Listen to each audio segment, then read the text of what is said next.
Mayhem Show. Since 2006, the pioneer in pro wrestling podcasting. This show is brought to you by indywrestling.us and indywrestling.network for your independent wrestling entertainment. Slice on Broadway, supporting Pittsburgh podcasting with the perfect pepperoni pizza. Just wait, just wait, just wait, just wait, just wait. Wait for the perfect time, then attack. Don't give up what you want, take it back. Wait for the perfect time, then attack. Do what you got to do, make it last. Ladies and gentlemen, this past weekend, we had an incident with Bradley, with manager Bradley, at a local show in West Virginia this past weekend. We can say that we felt it was unprofessional, and we felt that we were in danger. And after legal counsel and a lot of conversation amongst us at the Mayhem Show, Bradley will now be receiving butt calendars daily from now on. This is the Wrestling Mayhem Show, episode 877. I am Sorgatron in the Sorgatron Media Studios in Pittsburgh, PA, and also deeply offended by the actions of Bradley is Mad Mike up in Hopewell Junction, New York. You know, for someone I've never met, you think you know a guy. You think you know a guy that you never met. You think you know a guy. Mm-hmm. You know what, Sorg? I say good riddance to CM Butts. Mm-hmm. And I say this because, you know, we didn't say this on the show a lot, but that's what he liked to be called. And Mm-hmm. the CM stood for Seymour Butts. CM Butts Bradley. Mm-hmm. That's right. CM Butts Bradley. Yes. You know, he will not be missed. He will not. And honestly, the problem is over. Mm-hmm. We can all move on. Nothing to see here. Nothing to see here. No. We will not be taking questions. No. At this time. No questions. No questions. You can ask them. We will not be taking them. Absolutely. No, we will not be taking them. Anyways, this is the Wrestling Mayhem Show, a special Monday. Happy Labor Day, everybody. Myself, I am actually going to be traveling for work this week. I'm heading out to Ohio, going to be visiting our friends at Honda at their plant and going to do some media work. So but I would not. It was a big weekend of wrestles. Myself, I personally got to attend Payback, amazing here in Pittsburgh, and of course, All Out was Sunday in Chicago, and in the middle, we had a VCW Victory of Valhalla show over on Indie Wrestling Network. So maybe we'll get a chance to talk about that a little bit here. So wanted to spend some time with you guys here on a Monday evening and talk about the wrestles. And of course, we just came off of a Monday Night Raw where Chad Gable did not win the Intercontinental Championship, making children cry, Mad Mike. Mm-hmm. And securing that Honky Tonk Man will finally have nothing to talk about at random indie signings. Take that, Honky Donk Man. What is he going to do now? Santino Marella, you have finally been avenged. That's right. That is right. By the way, Santino on Impact Wrestling has been delightful. I'm so happy to see him there. But no, we'll have more about Impact Wrestling next week. That's right, because you're attending Impact 1000. I am going to Impact 1000. One White Plains in New York. Is it really in the shadow of New York City, as they say on commentary? I mean, New York casts a big shadow. I guess if WWE says New Jersey's in the shadow of New York City, Impact is saying White Plains is in the shadow of New York City. I guess it depends which way the sun is facing. What time of day is it? That's what we're learning here. Okay, sure. All right. Yeah, but I'm also going to be going to the Impact Fan Fest. Nice. That should be very. There's no Iconics there for you to meet that I'm aware of. So that we know of. Who are you looking forward? forward? You never know. Who are you looking forward to seeing at Impact Wrestling? Who do you hope is there amongst the Fan Fest? Oh, Sorg. Yes. I really hope Stone Cold Shark Boy is there. That's what I'm hoping. I want to give Michelle. Yeah. Have you seen? Have you met Shark Boy before? I have not met Shark Boy. Oh, I have. I've had the opportunity. I got an autograph that's still hanging in the old office where my treadmill is. From the Gathering of the Juggalos. Him, and I got a picture with Norman Smiley. It was a great day. Anyways, let's talk that way again. I got to attend in person WWE Payback. That was a tremendous show. For a WWE show, like how weird it was. It was so Pittsburgh. Mike, I knew something was up when I looked at, and we got one of these. We grabbed one for Dutters because she was working at the show. She works at the arena. So they had a Penguins WWE Payback crossover shirt, and they had a hoodie. Did you get me one? No, no, I'm sorry. I can only swing one for Katie. So I'm sorry. Oh no. Here. I'm sorry. Well. Bells. Who knows? Maybe they'll be on shop. They might. Who knows? Or I'm checking right now. Maybe there'll be some opportunities. Who knows? They go deep with the Pittsburgh merch when they're there. We always have the Yinzer 316 shirts. They've had Suplex City ones for Pittsburgh before, of course. So I love the Pittsburgh crossover. WWE's going deep with the sports ball crossovers between this and the NFL championship belts. Shop is run by a sports. Oh yeah. As soon as I saw it, I was like, "Oh, Fanatics! This was a Fanatics connection, isn't it?" And and it's also probably one of the reasons why they went with Fanatics, because they can do deals like that, across the board, right? So business-wise, it's going to make a lot of sense. And I know the issues that we've talked about there, So and actually, since that, I got to say, I have not been dismayed with the quality of WWE, our $40 WWE shirts at the venues these days. But this is a nice. I kind of like this. Is the Payback shirt that they had. It was a nice. Basically, it's a Judgment Day shirt, right? And it's got the I was there stuff in the back. But it's not like as obnoxious as it's been in the past. Like it's in the logo, I guess. I don't want to turn around, but but yeah. So that's been I don't know. We just get the I was there shirt, maybe one other shirt every once in a while for the bigger events like SummerSlam and Mania. But it's just kind of the tradition, I suppose.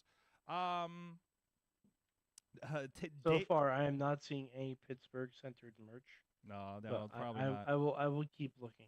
And they did do a shop and everything out. It looks like it was out in the. I don't know where they put it. They said in the plaza. Oh, I bet it was in the lower plaza. That's probably why I didn't see it. Anyways, what is this? Wait, Tina says day one they took down the Jacksonville Jaguars title. Are you kidding me? Are we going to be that petty about that? I mean, obviously. Yeah, I mean, it is wrestling. So, anyways, now I actually need to see if that's on there. I'm checking right now. I'm on Chop. I might He's as well on take a look. research right now. But Payback, we did have the women's. By the way, I gotta say, so as far as the in person, and I think I messaged you, and you've watched the show since. There is obviously. no Jaguars shirt. There is no Jaguars. There's no Jaguars belt. Oh, come on! There is not. Wow, I think it's in the commercial, isn't it? No, I swore it was. It definitely wouldn't be in the commercial. Okay, that's a No. interesting choice. Anyways, I think I had messaged you because we started the cage match and the crowd was just bonkers in there, right? And I messaged you to ask if it was coming across on TV. I know you weren't watching it live, but you did catch it later though. Yeah, I was able to catch the beginning of the cage match, and yeah, you guys came through. You were pretty loud. Yes. It was so and we were talking about it because it started with the cage match. I forget what was up next, but it just seemed like John Cena. John Cena was up next, so people were bonkers about that. LA Knight, which was just amazingly hot, and it did seem like it did dissipate a little bit after that, right? Until we got to the street fight, which of course had a lot of Penguins play. Mike, okay. this is for us in Pittsburgh and Mike apparently this paper. All right. So I'm wearing a shirt that is not a officially licensed shirt. Right. Of a very special moment at a very special show. Is the bloody Becky Lynch shirt? Yes. I need someone to make a shirt of bloody Kevin Owens in a Mario Lemieux shirt. In a Mario Lemieux, yes. Jersey. Yes, I need someone to make that shirt. I think I had screamed when we watched All In and Penta came out as Penta Obscura, and I was like, he has more costume changes than Beyonce. Never mind, because Kevin Owens had even more. Because he sported the Terry Funk shirt and then, of course, the jersey. But also, he dedicated to the jersey the rest of the night. And a very appropriate, and it's better be. I'm sure it's going to be on some kind of charity auction. Is the bloodied Penguins jersey that he wore during that match? So. Oh, I might get it. Yeah. So I mean, it seemed very appropriate. It was a lot of fun. Holy crap, they went everywhere, and they were actually. He jumped off of the bottom of my section. So I saw that. Yeah, I saw that on your Twitter. I'm like, oh wow, okay. Yeah, I'm just like, oh, they're right in front of us. Oh, they're right in front of us. We weren't nowhere close. We were in a row U, so we were like 23 rows up from them, but still it was fun because the desk we got to see the pre-show desk the whole time and them doing that, and then of course the fight there. So it was fun. It went everywhere. It was a long fight. It got the crowd into everything. It was a lot of fun. I am consistently dismayed by we get to Rhea and Raquel and Ray and Austin Theory. And I feel like we're automatically getting boring chants, and that's unfortunate. It is unfortunate, and it's not a lot. I felt like there was a little bit more during Rhea and Raquel, and tell me how those came off on TV too. And it made me think about WWE. I feel that and this is a conversation that's going to go with the All Out pay-per-view because I feel like All Out I feel like that crowd was with it the entire freaking night. And I feel like when you go to an AEW, you're there for. I was thinking about this concept, Mike, and help me with this. I feel like when you watch AEW as an AEW fan, you're there for the moves. And when you go to the WWE show, you're there for the spectacle of it all, which would be the cage match, the street fight, the Shinsuke and Seth Rollins match. You know what I mean? I feel like when we get to a good match that maybe isn't over the top, I think they start losing the audience a little bit there because that's not what they're there for the most part, right? And we say that WWE is the best produced, the spectacle of it all. I love to go to what I say. I want to go to a WWE show, not a wrestling show. Just like I want to go get Pizza Hut and not pizza. That's kind of my thought on that kind of thing. I don't know, how did those two matches come off on TV for you? I mean, there were definitely breaks in between. Just because, you're coming off of high highs with John Cena and with the cage match and street fight and all that stuff. I mean, Rhea and Raquel seemed a little, I guess, long, maybe. Hmm. But in this day and age, I'm not gonna complain about a long women's match. Um, I do think that given how long they've been feuding, that maybe there should have been something else extra to it and not just Dom being there. Has it been a feud? Yeah, pretty much.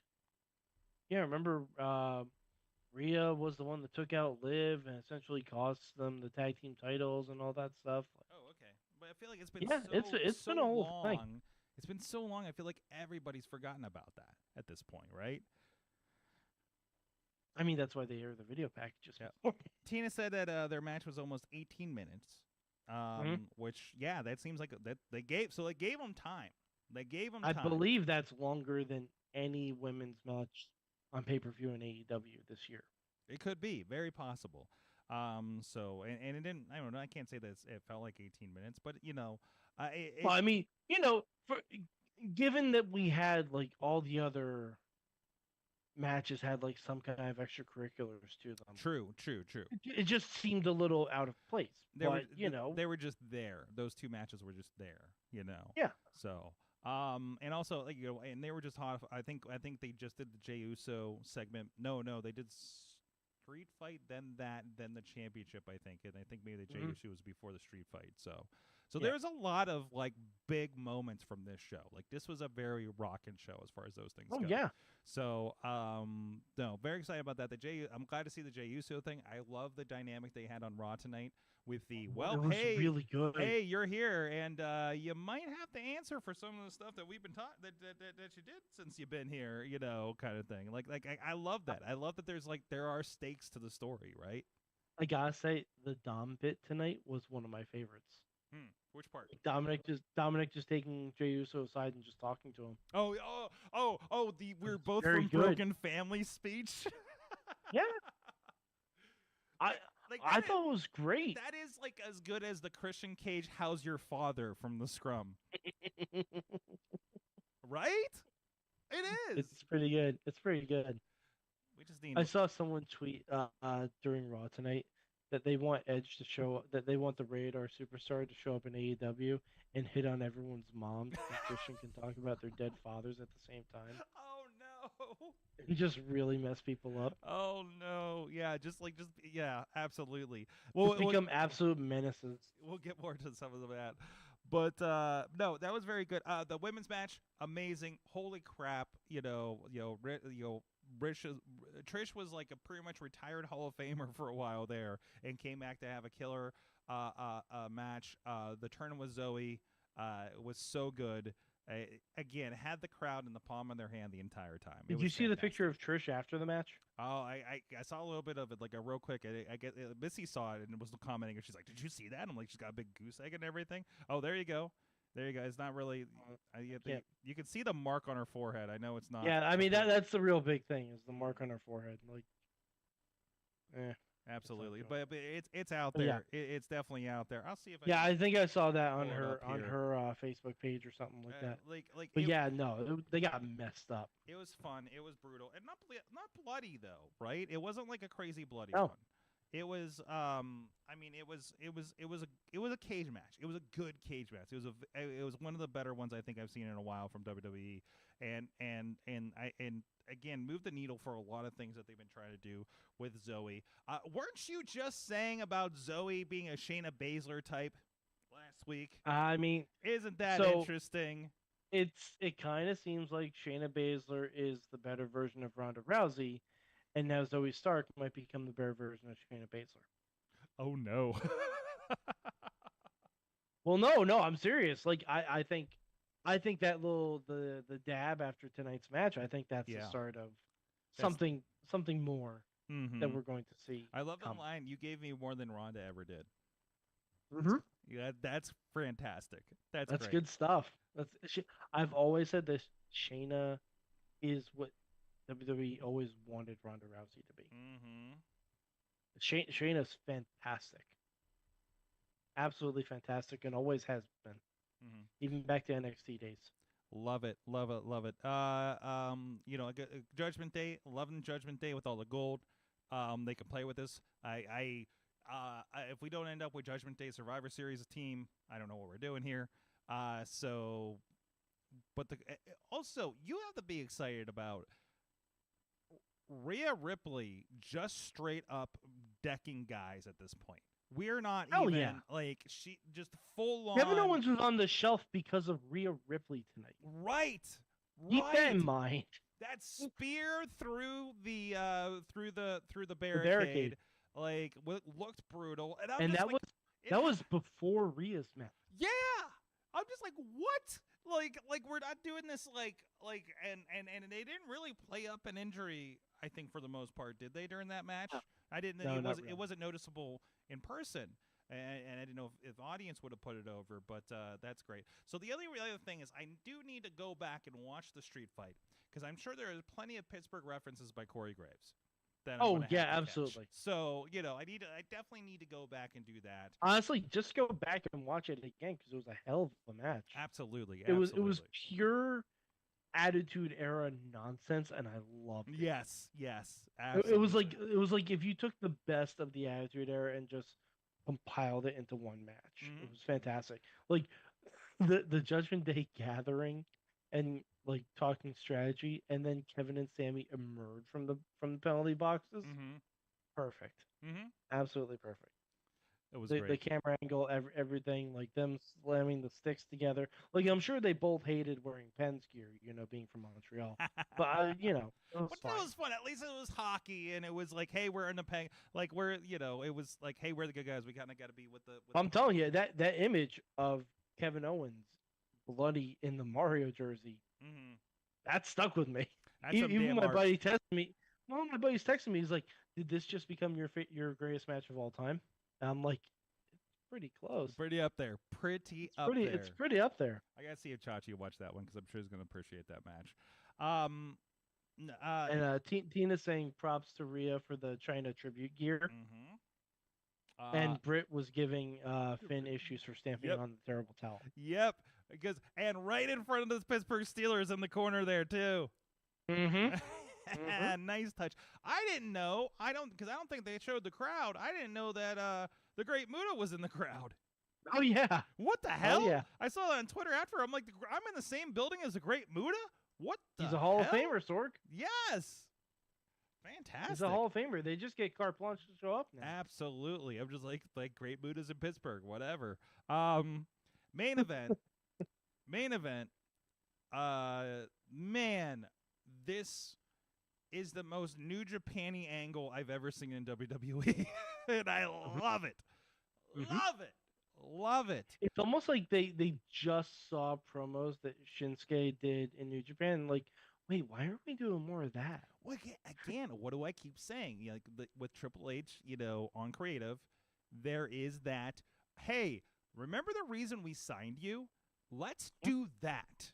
Hey, remember, there's that, like, Triple H remembers, okay?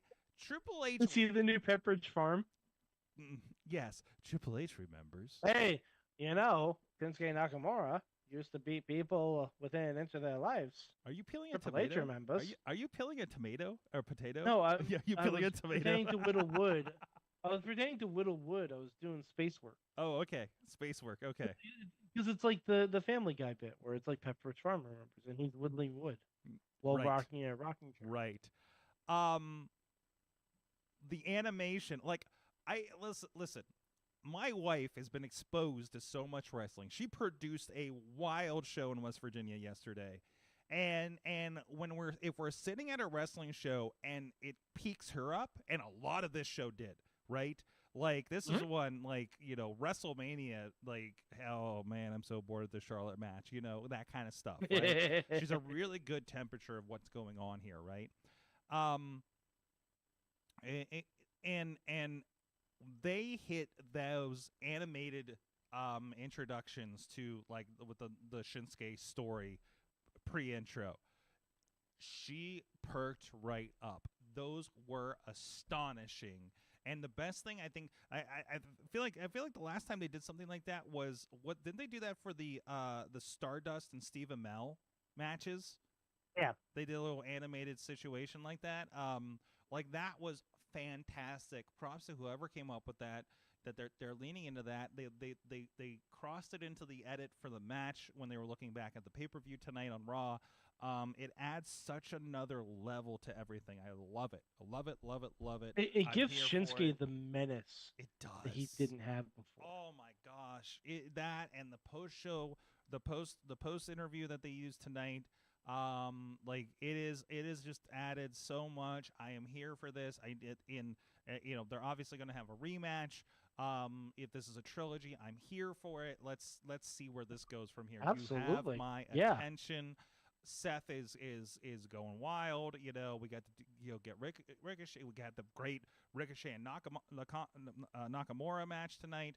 Like, so much good is happening here, and the world title is what they needed on top of the Gunther stuff that has been fantastic, obviously, right? So really, really fun stuff. WWE definitely on all censor. Any other thoughts from last night's show, or from Saturday's show before we move on? I do have another thought from Raw tonight. I can't believe it's taken over 20 years for this to occur. Someone finally went full board on the John Cena being invisible bit.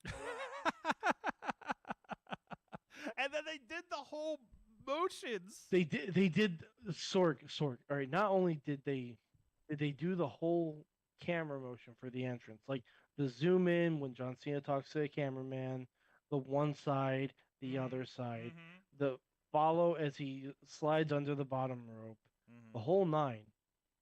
Sorg, if you go to WWE's Instagram, they have a cameraman at the bottom of the ramp filming the other cameraman doing John Cena's entrance. No way.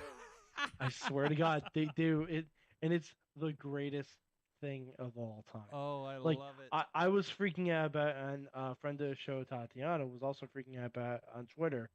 So I sent her that clip, and she just freaked out even more. When you get a chance, can you put that in the Facebook group, please? Absolutely, when you have a moment. yeah.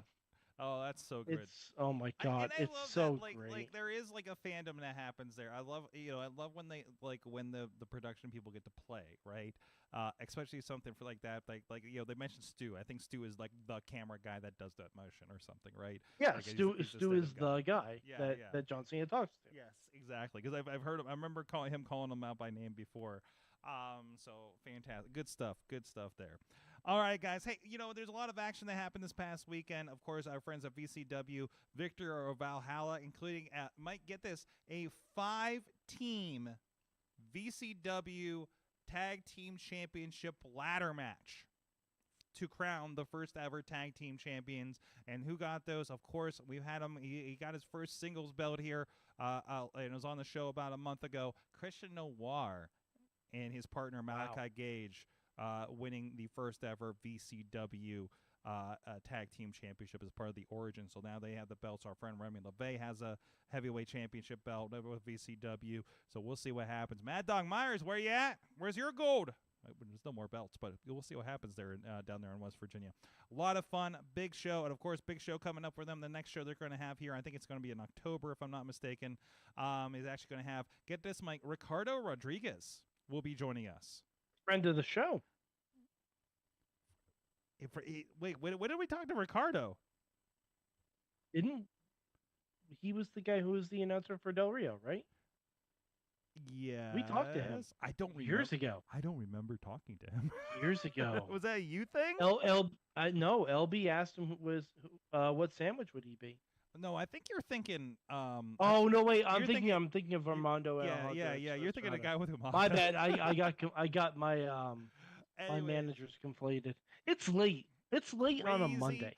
Crazy weekend. There's another pirate in this one, Mike. There's a lot of hugging that happens. Our friend of the show, Eamon, had 2 segments where he's doing some in-ring interviews. Of course, he's the commentator over at VCW. Mike, in one segment, he got a kendo stick shot from a blind man. That sounds about right. And then in the next one, he got hugged by a man with an eye patch. By a man with an eye patch. So actually, there's a theme. There's a theme going on. I was gonna say, it sounds like Eamon is just getting put into wrestling Mad Libs. kind of at that point. And of course, you can check that out. It's already available at indywrestling.network and as a YouTube ringside member for indywrestling.us. And of course, we'll have the VODs actually in the process right now, and that should be up here in the next day or so. And DVDs will be available for purchase as well at indywrestling.us. Keep an eye out for that. So, Mike, I know you did not have a chance. It's a holiday weekend. I know there's a lot of wrestles. You did not get a chance to watch All Out. So yeah, I'm going to. I just haven't had a chance to get to it yet because, guys, it's a lot of wrestling. It's a lot of wrestling. And plus, I'm also $50. Yes, for $50 back to back. But again, if you're a fan of AEW, and there's some ways you can swim an ocean and pay a little bit less or whatever. Either way, let's say you got a lot of friends that you're watching that back to back weekends. I gotta say, so I'm going to tell you how this show went. Mike, one, you gotta get a chance to watch this show. The crowd, of course, Chicago's going to make this thing. I talked about like the people that are there for wrestling, people are there for spectacle. They were there for wrestling. Mike, they did Miro and Powerhouse Hobbs, and there was a meat chance. Oh, I heard. And there is now we are declaring a meat division at AEW. I mean, I'm all here for a meat division. As long as it's intergender and Nyla Rose also gets involved. Yes, okay. Nyla Rose versus Miro might be like if we were doing AEW Mayhem Mania, that might be my booking. Absolutely. Because the Twitter war alone would be stellar. Yes. Mike, what do you want to know about this show? Let's go that route. I've been able to like. So how much did Danielson look like he shouldn't be in the ring? Not at all. He commented afterwards about how he didn't use his arm. Mm-hmm. It was a strap match. It was a brutal strap match. It was one of those like not as bad, but it feels like the old like Piper. Feels like the Piper Valentine kind of oh god, okay. Dog collar match kind of situation. He was okay. It is and I'll caution you because I know you have a rough spot with Brian Danielson and a lot of these really kind of vicious matches with it. I think it was the things they were doing look. I think it's one of those things where things that are happening look brutal but are not as brutal as they seem. Yeah, I mean it's Ricky Starks. I'm not exactly expecting. Yeah, I mean it looks like he is wailing him with the strap up the side of the head. Okay, so but again, like I mean, the magic of wrestling. I'm sure that's not a full on situation, but still, like the fact that he protected his arm that was not fully healed. Was really impressive. He said he mentioned in the presser, like he's like, hey, did anybody notice? I did think it was interesting that when Danielson came out for the contract signing on Collision, Nigel McGuinness said, "Oh, now you can wrestle," which. Yeah. Yes. I mean, but this is also Brian tagging in for his difficult situation, right? Oh, yeah. No, it definitely is. And you can somewhat hot tag. And you can definitely you can play with that with Nigel. Like, hey, you ducked me. Yeah, I don't know if you'll be able to delay it all the way to All In next year, but maybe they'll do something else with it. Who knows? So there's a door open with that, right? That they can do Forbidden Door? Maybe a Forbidden Door, maybe a Wrestle Dream. I don't know. Maybe a Grand Slam. Maybe a Slam of Grandness. Who knows? By the way, yes. TK, I know you watch. I know you don't listen. Listen to this one thing. Please have Eddie Kingston beat Claudio for the ROH Grand Slam. Please. I don't ask a whole lot. What a match. I don't ask a whole lot. Mm-hmm. That's what the people want. I am a New Yorker. Yes. That's what we want. Mm-hmm. Give the people what we want. I love that. Just for once. I loved our Samoa Joe against friend of the show, Shane Taylor. Very good look. Just punches to the face for 5 minutes. Oh, yeah. Fantastic. the push to MJF, throwing back to the push from NXT. Apparently, they're going to be addressing that on Wednesday. I'm sure they probably will be. I'm sure Max man. is just going to be absolutely fine with it. So interesting, so fun. No, it didn't feel like a typical, like it felt like All In definitely felt like a superstar show, right?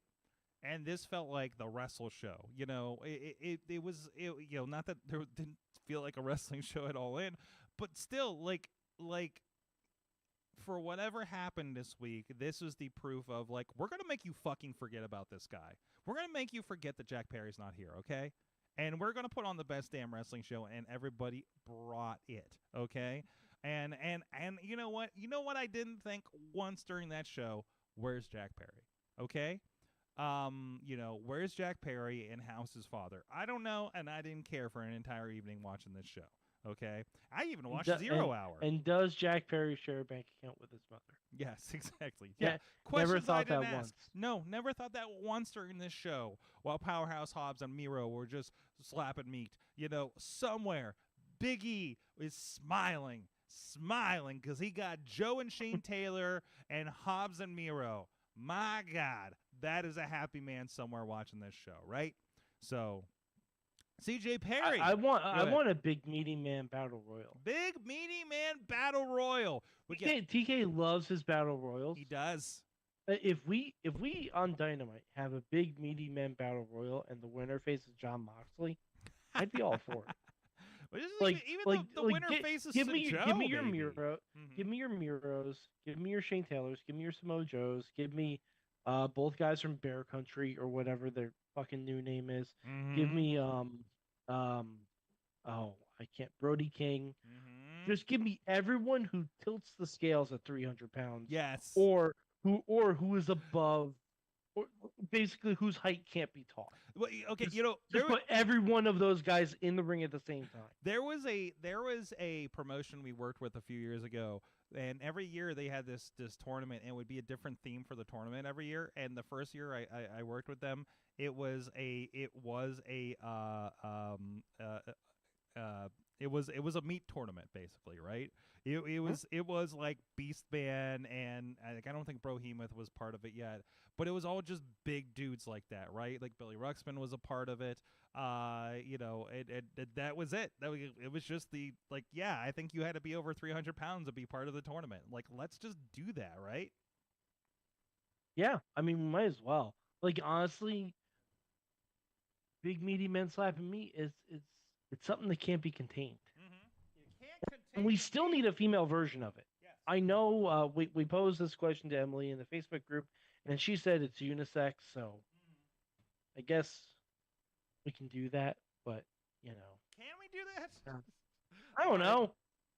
I feel weird yelling that at Rhea Ripley and Raquel Rodriguez match or something, but meat is all elite. Somewhere also I saw this tweet: Sean Stasiak is having a good time. DJ Lunchbox is not. No? Notorious hater of Sean Stasiak and all things meat. That's right. Orange Cassidy can finally take a nap. Yeah. I think we've squeezed all the juice we can out of Orange Cassidy. My God, if it was proven that Orange Cassidy is one of the greatest wrestlers in the world, I think this run definitely did it. What was it? Something like 31, 32 defenses. 32 was his Moxley defense. Okay, there you go. So, and again, it took Moxley to beat him in the main event of a pay-per-view. Yeah. Like, tremendous. Absolutely tremendous. It was a bloody match, but it was a bloody match that wasn't like a crazy hardcore match, right? It was in terms of orange juice, it was some pulp. Some pulp, yes, exactly. Let's see. OC gets his nap before Mox gets his vacation. There you go. Mox is never getting a vacation. No, Mox is never getting a vacation. Spoiler alert, it's never happened. Yes. Damn it, He Jack could Perry. lose a limb, and TK would still book him in a trios match. Well, TK has options now because you do have Brian that can step up. You have him. You have Moxley. Speaking of losing a limb and still getting booked in a match. What? Yeah, exactly right. So, but again, like but that shows how good he is, right? That he could do Mhm. something like that. How good Ricky is, right? If Ricky Starks hasn't been like put as a didn't get leveled up this show, right? Like, and Ricky Stark should be the one to go after Moxley next. that would be tremendous. He should be. And plus, now with I'm going to say certain restrictions lifted, Mm-hmm. Collision might feel more of an all-encompassing show. The word Where you can have on, the the BCC word on the nominee. sheets is that Brian is going to be pretty much filling that role on Saturdays. That it helpful is. Here's a concept. This is a concept I wanted to bring up, Mike. I don't know if you heard this. And again, this is a dirt sheet thing. Give grain of salt. Mhm. Jimmy Jacobs apparently is like Tony Khan's right-hand man now when it comes to I production. believe it. You I believe believe it? He worked backstage for WWE for a He while. did. It's still, knowing my experiences with Jimmy Jacobs, still that boggles my mind a little bit, right? Mhm. That Yeah, I remember Adam Pearce once tweeting out that it was Adam Pearce and Jimmy Jacobs basically running the show backstage at Raw, and he thought that was really, really weird. right? It is. It is. I've had a particularly weird lunch with Jimmy Jacobs once that it still like is seared in my brain. And knowing that guy has been in the positions of power on like every major wrestling show at this point, because he was really big in production with Impact over the last several years too. Well, not the last, but previously. It's very, very interesting. But again, he's one of those. Jacobs definitely, the conversations about him with some other people that know him very well, he is kind of one of those creative mad geniuses, right? And that's amazing that like he's a part of that, and good for him, but it still just boggles the mind. But also, as I think I tweeted at some point from the Mayhem Show account, I want like a Jimmy Jacobs and Tony Khan like buddy cop reality show of some sort. Like TNT, I think you got your next drama right there. So I think that would no, be no. You don't want that? No, I don't. I don't need more TK on my screen. Mm-hmm. There's been far too much this week. So, and we're all just buying our time, as Tina says, for Jay White to get his proper shine. And I mean, we're just like now wait, which Jay White? Which Jay White? Switchblade Jay White or Switch Card Jay White? You know what? That is an appropriate question. Yeah, Sorg, I watched the product. Yes, you do I watch just the haven't had a product. chance to see the pay-per-view yet. Yes. Like, honestly, I'd be down with them getting a tag title run. Yes, I think that'd be good. Although I think we're setting up for the Gun Club for the title opportunity at least. No, it's opportunity. But you know who should be taking the belts off FTR? Santana and Ortiz. Well, let's see what they do with them. That's who it should be, because the fact that they've never been AEW Tag Team Champions is criminal. Yes, absolutely. It's criminal. We'll see what happens with that. So, coming up here. Again, amazing show. I am, they didn't say numbers, but I'm curious to see what they are going to do. Like they were saying about if they have 100,000 buys, it's a good weekend for them, and we'll see what happens with that. They're definitely ramping up that calendar. Wrestle Dream coming up in Seattle. Looking forward to Tina's response to that. So that's very, very. I cool. will say, I hope by the time they do this next year, with the back-to-back, that they're on some kind of streamer system. Me too. Because honestly, I think it's a little unfair. But I think it's a little also, unfair to fans. But also, what does, and honestly, it's going to be, what does Warner Brothers Discovery want? And there's been some allusions to that, and do they want the more pay-per-views so they can do a Peacock type thing?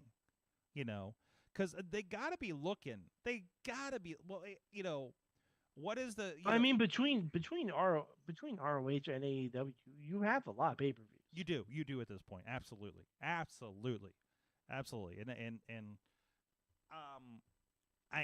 curious to see how that goes. How does that sustain, right? Because now we're looking at least three more pay-per-views between AEW ROH before the end of the year. You got Russell Dream Full Gear, and then we usually have a final battle for Ring of Honor. So and it was good that they could fill out the 2 weeks, and I don't know, that'll be the plan next year. But they did fill it out with they filled it out with one Ring of Honor title match, but they just had a lot of their champions in other matches. But they've been integrated for a bit. So like but it felt right. It didn't feel weird, at this point, the way that they've integrated things. So, and plus Joe's been such a fixture on Saturday nights for a couple months now as well. So Oh yeah, Joe's secretly been the MVP of Collision. Absolutely. So, and he gets to parade a belt around and look more important, call himself the king of all TV and all that kind of stuff. So, like that, I think has been a very additive thing for him, regardless. So, and they are having fun stuff on Honor Club, and and I really think whatever this position Honor Club is in is also still a temporary position too. I think this landscape will look very different a year from now between the Honor I Club. hope so. Yeah, like I could see, does the you have a little bit of the WWE Network. Also, by the way, side note, because I noticed this, because with the cage they didn't have the LED boards on the rings in the posts, and the side skirts said WWE Network, which seems strange to me. This weekend at Payback, and I know WWE Network. Odd. I know that WWE Network technically still exists, internationally and everything like that. But it was just very curious to me. To see that. That's so weird. I mean, we don't have Peacock. There's no like Peacock banners. No, there wouldn't be a Peacock, and technically it's WWE Network like on Peacock, and there's plenty of other markets and everything. I get it, but it just that was one of the interesting things that stuck out for me. And even as it is, I think when you go to WWE.com, like there's a banner at the top that says WWE Network. Like it is still like, and it sends you to Peacock. Yeah, and it just sends you the Peacock if you are in America. Well, actually, it goes to network.wwe.com and gives you a landing page that sends you the Peacock. And if you were in another network, if you're in another thing, and maybe you swam to England, you would see WWE Network as well. So I just think that's very interesting. There's just one thing that stuck out here. Trying to think of anything else that really stuck out from the weekend. For All Out. Again, it was just a solid, fun show. Like it really did. Like nothing. I started about an hour and a half late. Coming from our other things, I had to do a couple things after the other show. So I was watching that show until about like 1:30 in the morning myself, and then put Scrum on for a little bit. And it kept my attention. Right, I was like, oh man, maybe I should pick this up in the morning. It was like, no, I want to see how this match ends, and I want to see how the next match ends. You know what I mean? The tag match, the 8-on-8, the 8-man tag match with FTR and Young Bucks and Gold, Bullet Club was started slow. The crowd was getting on them. I love that the singing the Cry Me a River chant happened during that match after the CM Punk chants. Oh boy. But that was the only one had anything going on, right? Oh, I think they got most of their stuff out at Collision. Because really? there were a lot of people. Like if you've seen Twitter videos of Tony Khan coming out to address the crowd, yeah, it's a lot of booze. Yeah, but A lot of booze. I also did not finish Collision. Just did not have the energy to like the last 45 minutes. I missed it. That's fair. Yeah, but it was also like there was too much stuff this weekend. That's another thing. When they do this next year, Collision, Rampage cannot be taped because those were terrible shows. Oh yeah, going into London. Yeah, going into London. That was terrible. Like that was terrible. You got to figure out the timing. Got to figure something out. Isn't one of these pay-per-views supposed to be a Saturday show? Which one? Did I see that? No, there's no way there are. No, they're all Sunday shows. Yeah. AEW is all Sundays. Okay. Oops, all Sundays. Oops, all Sundays, exactly. So I'll be very, very interested to see how all those turn out. But anyways, hey, one last shout to our friends at Slice on Broadway, supporting Pittsburgh podcasting with the perfect pepperoni pizza. One day I'll get it again. We'll have a show on a Tuesday here, hopefully next week, actually. And we got somebody coming into the studio. Actually, I guess we do have scheduled Brandon St. James next week on the show. And then we're going to have another travel week. And then the week after that, we are going to have James from Mega Cat Studios. Of the WrestleQuest game that I know you guys have been playing out there, so which should be joining. I'm us. excited. I've been playing it. Yes, you've been playing it. Good. Yeah. I just have trouble JRPGs are rough for me to get into and on the phone and everything, but I'm making an effort on this one. So I'm playing. I'm playing on my Switch. It's a good game. It's a fun game. So that's been exciting. I wish I could put it on my Apple TV. Is my only thing with this. I may have to suck up. I wish you had a Switch. I don't have a Switch, but I can always. It's so much easier to play it on a Switch. That's my phone, man. It doesn't have controller support. That was the other thing that bothered me about it. Well, maybe we'll ask him about that. Anyways, we'll be like, what the fuck, man? We're like, what the fuck with the controller support, bro? What the hell? No, James is awesome, and I'm looking forward to catch up with him. He was going to send somebody else the week before, and I'm just like, nah, man, I want to catch up with you. Like it's been forever since we've had a chat. So probably before COVID, to be honest. So let's talk about the Jack Perry situation. No, let's talk about CM Punk. Tinus's Full Gear is on a Saturday. That's what I thought. I'm like, what are they doing? I guess. When is Full Gear? Oh, maybe it's an NBA thing, right? Yeah. I could see that. Okay, I could see all that. right, let's see what happens there. That'll be very curious. Very curious to see what's happening. Yeah, instead of like preempting, who knows? They might even do a Collision on. Oh no, okay. I remember hearing about this. Collision is going to be moving to Friday that week. Oh, okay. So it's going to be going head to head with SmackDown. Oh, Friday Night Wars. No, not actually. It wouldn't even be close because they're network TV. So stop that now.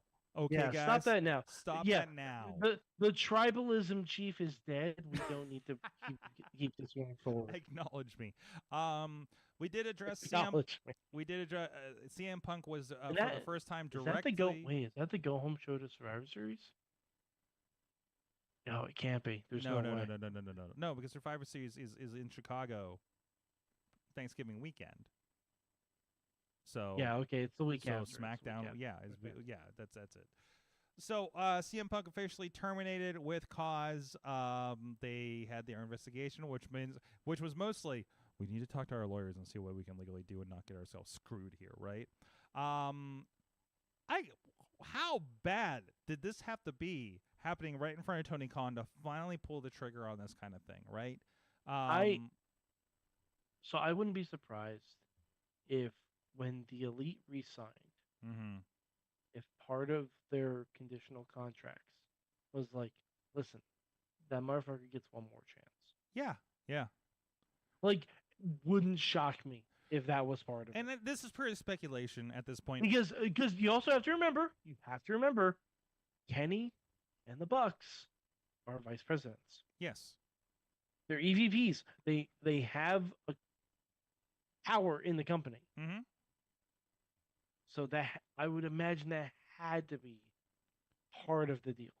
And that this happened, and also that this happened where it happened, when it happened, on the biggest show, and was allegedly such a physical encounter. The like a lot of that language in that statement on Saturday night was that real weird. It was real weird. Like felt unsafe for the production and the talent and the staff. It was like, what in the world happened, man? Like, we're hearing reports, we're hearing versions. There was a scuffle, a headlock, that kind of stuff. And it happened. It sounds less involved than the Punk and Buck skirmish. Right, but I think the difference was Tony was there to witness it in person, right? And there could be an argument if you talk about the Buck skirmish, the Elite skirmish, is they knocked down the door and confronted him, right? So, right. And then who takes the first swing from there is now a point of interviewing people, right? And the decision maker has to look at it, and obviously everybody got canned, for a few weeks. So so that's what that is. This was like, and then again, I think it becomes that thing where it's like, as everybody's kind of saying, it's like, hey, maybe it's you, dude, right? Because we don't hear this kind of stuff, haven't heard this kind of stuff of other members of the roster consistently having these kinds of issues, and it sounds like this guy is. Interesting. I had a comment on a TikTok from about October of last year of Bradley talking about CM Punk is still not happy for all the money and fame that he has, and that I think that's appropriate for this, right? There's people asking, and I think it was comments on some of the stuff that we put on the group, or just generally Twitter chatter, is like, does he go to WWE? Will WWE have him? If WWE thinks they can make money about it and they can put him in a silo, they've done it with Brock Lesnar. Yes, I think they would. I don't think it is outside the realm at all that CM Punk shows up. It's not like CM Punk's going to be there every week. Okay, CM Punk's going to show up and do a Saudi show or WrestleMania, and they're going to make their money. Okay, and they will not let, WWE knows, WWE has 50 years plus of experience of dealing with wrestler bullshit, right? We know this. We've heard all the stories. We've read the books, listened to the podcasts, watched the documentary on AE. We know that yes, shit happens. But you know what? It doesn't turn into what it does in AEW. AEW, again, I will pause it. It's not that they're a shitty company. It's they're a young company learning to deal with these kinds of things, right? And I think that would be the difference. No, it is not, absolutely not outside the realm of possibility of CM Punk ends up in WWE if they think the money versus risk is worthwhile, and they're the experts that can make that determination. See, the thing is, I don't even know if they'd have the say so anymore. With Endeavor, I think, does Endeavor want to bother with it? Yeah. See, that's the thing, because the equation has changed. Yeah, exactly. Like, if it was just like Vince and Triple H making the decision on this, I'd give that a much higher chance. And now you have a man who has been a part of 2 physical encounters. 3, apparently. Tino was saying that there was an altercation involving Regal, who, by the way, was it is back with WWE. Was it an altercation or was it a verbal?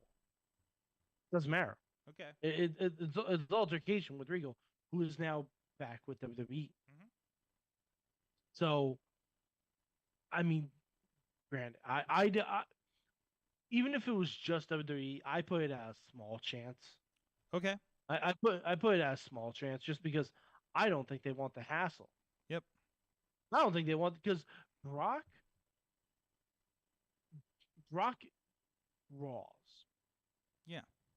I don't think CM Punk draws anymore. Not to that level. Well, not to that level. Well, I mean, unless they very specifically wanted to go to Chicago and blow the place up. But also, I think WWE's Which, by the way, Sorg, guess where Survivor Series is in Chicago. In Chicago. Ooh. So may test I don't think this is happening. We may test this theory very soon if there is a theory to test. And who knows? We don't even know what the deal of his termination is. No, absolutely. Is there a no compete?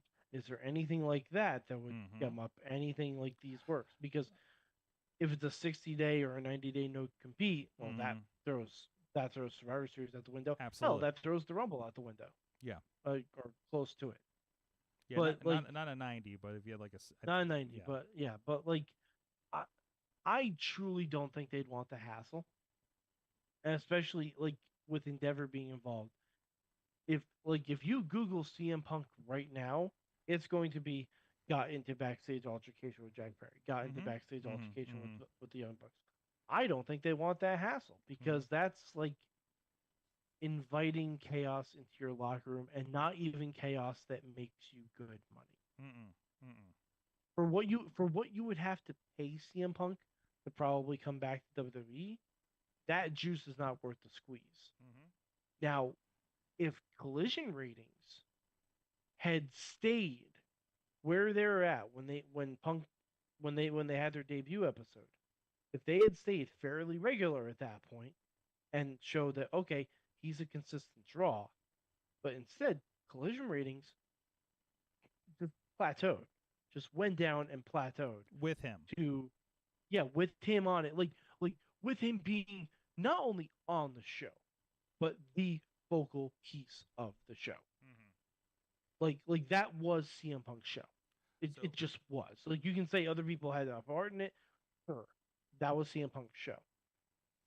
And with like we found out how many CM Punk fans will tune in every week, and it's about 350 to 450,000. Yep. And So it was fairly consistent. You're telling me they did the market research for WWE at that point? Yeah, I mean, like I said, if it stayed consistent or God willing gone up, then maybe we're having a different conversation. But he's shown that, like, Tony Khan put everything behind CM Punk on that show, and they still couldn't jack up the ratings every week past that debut. Like, I think that's more of an indicator for me than he wouldn't be showing up. Will be interesting to see how that rolls out. You know, is the drama over? Can we concentrate on the wrestles with that? I'm sure it'll be fine. I'm sure we won't even talk about Jack Perry for the next few weeks. Unfortunately, we won't because he's also been suspended indefinitely. Yeah. He had a hand in that. Which honestly, if AEW was stupid and got rid of Jack Perry at the same time, that's someone who I'd love to see in WWE. Are you kidding me? Jack Perry versus The Miz? Sign me the fuck up for that. That because The Miz saying he's an A-lister, Jack Perry, talking about his fault, that'd be fucking perfect. Mike in chat room, what'd you learn from wrestling this week? Oh boy, what did I learn? Oh, so I learned that John Cena has finally found his niche in Hollywood. Okay. Sorg, I saw Vacation Friends too. There's a sequel? There's a sequel. I need to watch the first one. And oh my, Sorg, give yourself some time. Make it a back-to-back night. Make it a back-to-back night. Get Missy. Tell her we're sitting down. We're watching the Hulus. We're watching John Cena. Hey, sign up. I love my Hulu lap, so that's the first thing. Get the Disney Plus bundle then. It's good. Okay. I like it. Okay. Anyway, but John Cena as a meathead who does coke and drinks heavily, but is also the softest puppy dog in the world and will randomly speak Korean to business people. That's his wheelhouse. Love it.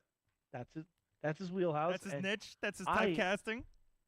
Like, it's funny, like, we were watching it, and he just started breaking out, like, Korean, talking to a Korean character in the movie. And my wife was like, oh, no, what the hell's going on there? I'm like, it wouldn't surprise me if John Cena actually knows Korean, because dude's already semi-fluent in Mandarin. Absolutely. Absolutely. Well, I'm sure, yeah, he's at least, the that part of the language world, I guess. So, yeah, absolutely. But what I learned, Vacation Friends 2 is fucking hilarious. Good. You should absolutely go see it. Tina, and you don't have to go far. You have to go to your couch. There you go. Tina says two things. Max Caster likes eggs. And Athena and Billy Starks is my favorite odd couple right now. It is pretty fantastic. Excellent. Basically, Mike, I don't know if you've seen the background on this. It's on Honor Club, so I know it's under a. I have not. It's in the Mad Mike Wrestling Fog of War. So basically, fights Billy Starks in a Proving Grounds match. They have their match. They are feuding with the Renegade Twins. You may remember from Dark and stuff. And then it's turned into Athena has basically adopted her, and she is Minion, and gave her a T-shirt, Minion like 4,023 and a half or something like that. So Okay. It's pretty great. And she came out Okay. seconding Athena in the six woman tag on the pre-show last night. So it was pretty good. Okay. I do have And one quick thing. spoiler, they did not get along with Diamante and Mercedes. So Shocker on that one. Yeah.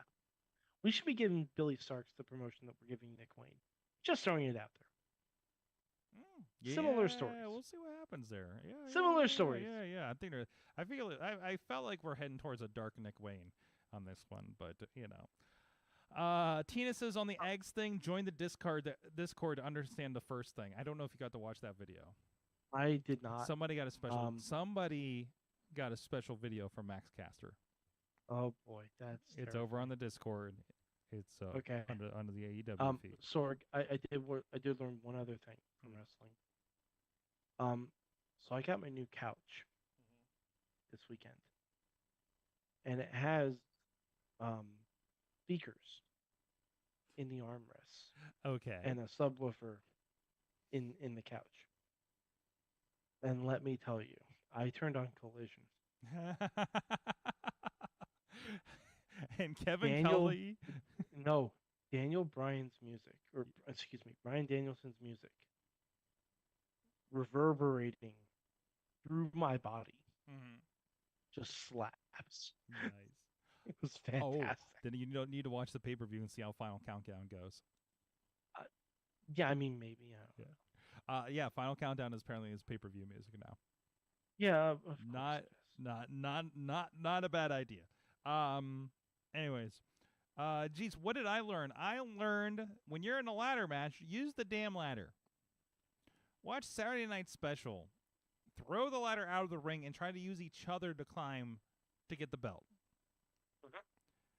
I don't know if they pre-gamed too hard at Applebee's or what, but it was the most ridiculous thing I've seen in a while. And I shoot video in West Virginia a lot. Okay. So that was one thing I learned from wrestling this week. Sorg, it's what we talk about in wrestling. We shouldn't be trying to tear each other down. We should be trying to raise each other up. And also I learned, and this goes with what Bradley was talking about a few weeks ago. If you're at a wrestling show, mostly a WWE show, and they're chanting something shitty in your section, and you look over your shoulder at them, they're probably holding a belt. Oh yeah, absolutely. I've never understood that. Like the only acceptable reason I will give for bringing a belt to a show. A, you've earned it in a match. 2, you went to a fan signing and you got it autographed. There is no number 3. Oh, no, and hold on. Number 3, you're a child. Yeah, there you go. And number 4, you bought it at the show. Yeah. Well, if you bought it at the show, you kind of have to carry it around. You know who else is allowed to have the belt? Dutters with her beating cancer's ass belt. She won it. Yes, she. That's in Rule 1. Absolutely. Oh, and one more. Make-A-Wish kids. Do whatever the fuck you want at shows. Have fun. So next time you see the guy with the belt at the wrestling show, and be like, "Oh, are you a Make-A-Wish kid?" Mad Mike, thank you so much for joining me on a Monday night. Thank you, everybody who's joined us in the chat room here. We will be back. We should be back to our normal time with Brandon St. James next week. So, and if you tuned in, maybe you're expecting a live show Tuesday, and you just hit play on this. Thank you so much for joining us. No Patreon this week since we are kind of got a weird schedule with the holidays and some business travel. So I will be in greater Columbus over the next week. Filming some Baja cars and things like that with our friends at Honda. And, of course, some of our friends will be up filming Revenge Pro this Saturday in Erie, Pennsylvania. We'll be returning live. I think everybody's cleared their COVID cards. We'll be back with Missy will be producing the Thursday night fights this Thursday on indywrestling.us streaming platforms, YouTube, Twitch, and the like. And Friday, join our friends Top Rope Tabletop. They will be doing a role-playing session. It is going to be role-playing night, the 21-plus night at the Carnegie Science Center and they're going to be doing a session down there. Our own Riz is going to be joining them as well. Our friends Keith Hott, I think Tyler Klein, I think, is down there for that. I know it's not the entire crew, but it's going to be enough of them. Tatiana will be a part of that, so go if you want to see that in person. We are going to be filming it to put online later. But again, if you're in the Pittsburgh area, these 21 plus nights are fun. I went for the Back to the Future night before COVID, and there was like 3 DeLoreans out front. It was fantastic. That sounds like a lot of fun. It was, and the Carnegie Science Center is like that. Like, it's the science center, and then like there's like kids area. They open up the kids play area for you for all the adults, and there's that sounds great. And there's drinking and everything like that. It is fantastic. Because I've been going to the Carnegie Science Center since I was a kid, and it was so cool to go there for a 21 plus night. I've been wanting to go to one again. So I've been pronouncing it wrong since you were a kid, but that sounds great. That sounds like a lot of fun. Mike, they had when Taylor Swift was in town, so they have the train. Like, they have a big train display there. Christmas is a big deal. Yeah, no. Butter sent me all those pictures. Yeah. So they Butter sent me every single one of those pictures, and I sent them to my sister-in-law, who is a big Swiftie. They put Taylor Swift eras like throughout the train display, like mini Taylor Swift. Pittsburgh knows branding. Yes, they do. And I will also be at Impact 1000. If you see me, and you say hi, Mad Mike, you get to drop me. There you go. Those are the rules. There you go. Thank you guys Those are the so rules. much. I'll be the one wearing the inspiration shirt. This has been your Wrestling Mayhem show. We'll see you guys next time. Mayhem out. Just wait, just wait, just wait, just wait. Wait for the perfect time, then attack. Don't give up what you want, take it back. Wait for the perfect time, then attack. This show is a member of the Sorgatron Media Podcast Network. Find out more at sorgatronmedia.com.